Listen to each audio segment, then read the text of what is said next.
Hoş geldiniz.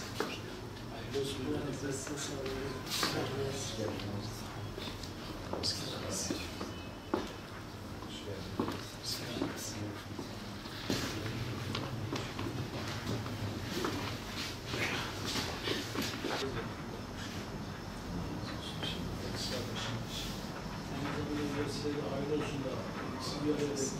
Diyala olan bir kardeşimiz. Biz de takip ediyorduk kendisiyle. İnşallah o Teala dediğimiz gibi bu dava Allah rızası için mücadele eden bir kardeşimiz. Bunlar şahit oldu. Çilesini de çekti. Bunlar bize kazandırıcıdır. İnşallah ahirette cennette beraber oluruz diye düşünüyorum. الملك القدوس السلام المؤمن المهيمن المهيمن العزيز الجبار المتكبر سبحان الله عما يشركون هو الله الخالق البارئ المصور له الأسماء الحسنى سبحان ربك رب العزة عما يصفون وسلام على المرسلين والحمد لله رب العالمين. Cümle geçmişlerimizin ruhu için, Allah rızası için ve özellikle hasreten Kemal Başkan Yardımcımızın kardeşimizin İzâlillah, Fatiha.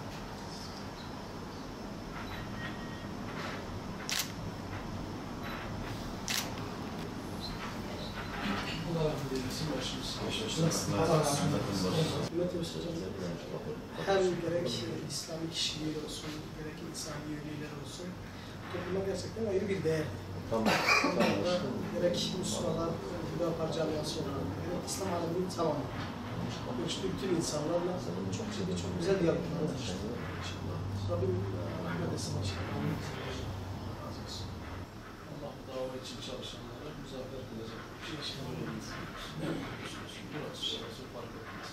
Allah Teala etkenleri söylüyor ya, yani iman etmişseniz, Suriye'de ne yapmışsınız yani, gevşemeyin, üzülmeyin.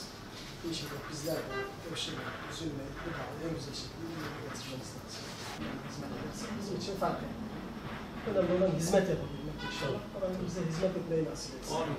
Ümmetin Muhammed. Hayırlı hizmetleri nasip eylesin inşallah. Sağ olsun arkadaşlar.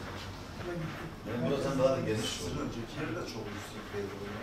Abi bizde de Salon var, mescid var, mutfak var. Bu tarafa doğru Geniş. Hüdapar Genel Başkan Yardımcımız Mehmet Yavuz kardeşimiz için il başkanına taziye ziyaretinde bulunduk. Cenab-ı Mevlam gani gani rahmet eylesin. İnşallah o Teala cennetinde bizleri kavuştursun. O vesileyle kendisi birlik ve beraberliği her zaman arzu eden bir kardeşimizdi.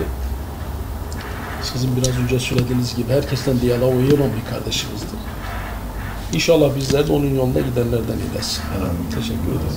Saadet Partisi Gaziantep İl Başkanlığı bize Genel Başkan Yardımcımız Sayın Mehmet Yavuz'un vefatından dolayı bizi ziyarete geldiler, taziyelerini sundular.